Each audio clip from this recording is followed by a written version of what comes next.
ஒருவேளை உங்களுக்கு இந்த ப்ராப்ளம் எப்படின்னு தெரிஞ்சிருச்சுன்னா வீடியோ பாஸ் பண்ணிட்டு ட்ரை பண்ணி கமெண்ட்ல ஆன்சர் பண்ணுங்க. இப்போ நான் வந்து மேல் பாப்புலேஷன் வந்து எக்ஸ்னு எடுத்துக்கிறேன், ஃபீமேல் பாப்புலேஷன் வந்து ஒய்னு எடுத்துக்கிறேன். என்ன கண்டுபிடிச்சு சொல்லியிருக்காங்க? ஃபீமேல் பாப்புலேஷன் மேல் பாப்புலேஷன் எவ்வளோ பர்சன்டேஜ் இருந்திருக்கு இனிஷியல் இயர்ல அப்படின்னு கேட்குறாங்க. அப்போ அதை எப்படி எழுதலாம்? ஃபீமேல் பாப்புலேஷன் மேல் பாப்புலேஷன்ல எவ்வளோ பெர்சன்ட் இருக்குது அப்படின்னு கேட்டிருக்காங்க. ஸோ இப்போ நெக்ஸ்ட் இயர் வந்து எக்ஸ் பிளஸ் ஒய் ரெண்டும் சேர்த்து 30% இன்க்ரீஸ் ஆகலாம். அப்போ 130 டிவைட் பை 100 இன்க்ரீஸ் ஆகும். ஈக்குவல் டு இண்டிவிஜுவலாக எவ்வளோ இன்க்ரீஸ் ஆகுது? எக்ஸ் வந்து 20% இன்க்ரீஸ் ஆகுது. அப்போ 120x பை 100 போட்டுக்கலாம்.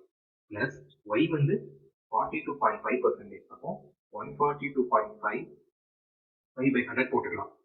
இப்போ கீழே இருக்க 100 கேன்சல் ஆயிருமா? அப்போ X plus Y into 130 equal to 120x plus 142.5 y.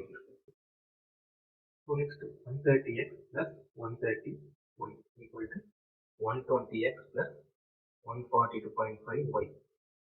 So cancel பண்ணனா 10x இருக்கும் இந்த பக்கம், அந்த பக்கம் போனுச்சுன்னா 12.5y இருக்கும். நம்மளுக்கு தேவை வந்து y by x தேவைப்படுது. ஸோ அப்போ வந்து y அங்கே வச்சுக்கிட்டு x கொண்டு போனா 10 இங்கே வச்சுக்கிட்டு 12.5 கொண்டு போயிடும். equal to 100 by 125 போட்டுக்கலாமா?